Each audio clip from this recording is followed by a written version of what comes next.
good to see you, Hollie. Nice to be here, There's Laura. a lot of announcements being made left, right and centre. We had the People's Forum last night, but I have been sent by a Labor source, it must be said, leaked talking points. And this is what they say about this announcement.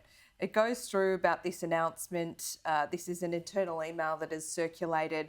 And you know what talking points look like. You've seen them I'm aware of them. What the government does is put the question, possible question, and then they give you a possible answer. This question is this an election bribe and another example of pork barrelling? Obviously, the offered answer is no, this is a grants program. But this does show that this is biting, that you guys, the government, is being accused of pork barrelling and therefore wasting money. It's a campaign promise, and that's what announcements are, and these happen through every campaign, whether it's a black spot that's being argued for, or I'm not quite sure the ALP have actually announced any policies, but when they certainly do, I'm sure they'll be looking to those to support marginal seats that they want to win. To win, though, to win government. It is a seat that we're looking to hold. Terry Young is a fantastic member and has been doing a great job for the people of Longman.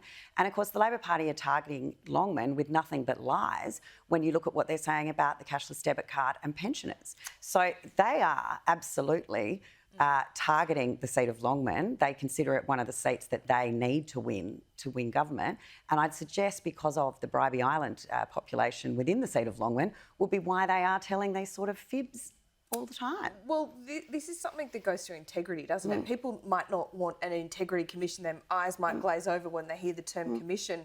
But is there a problem with integrity, trust in your government, a wasting of taxpayer funds? Look, if anyone wants to suggest fixing a black spot is somehow a waste of taxpayer funds, I'm sure the people that live in that seat whose mobile phones... Well, I mean, there's been black stops fixed up in the seat of Berowra. No one's talking about Julian Leeser having pork barrelling done, you know, in the seat of Berowra, but we've certainly fixed black spot areas in there.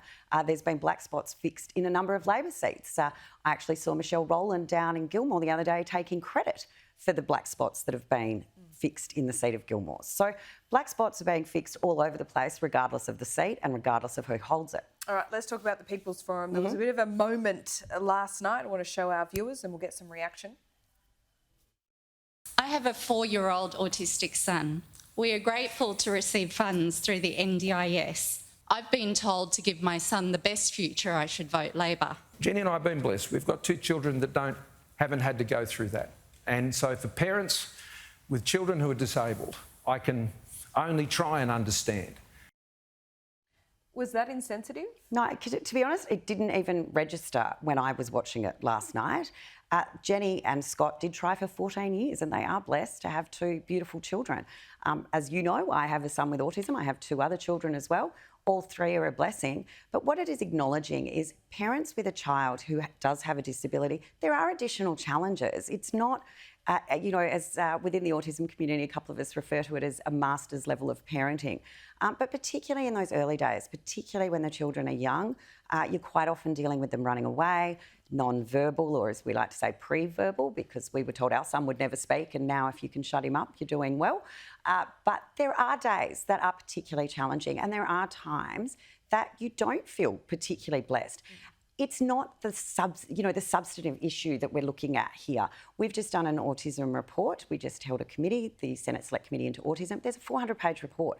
There's 81 recommendations. Anyone who's upset about the word blessed, go and read the report. Go and look at the recommendations and find something substantial to be upset about, because there's plenty of things that you can look at.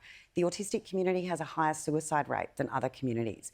The disability community has an unemployment rate on itself, and the autistic cohort is higher than any other disability. So there are significant issues being faced by children with autism and their families, but the use of the word blessed is not one of them. Do you think some families may have been offended by that? I think some people who don't like Scott would look to find something to be offended by. I mean, we see the perpetual outrage that some people like to consume themselves with. I think people are just over the overreaction. I think it is an overreaction. I think it's pathetic. And I think if that's the way that you want to frame what was discussed last night, but more particularly what's happening in the disability sector, then you probably need to get out and talk to a few more people.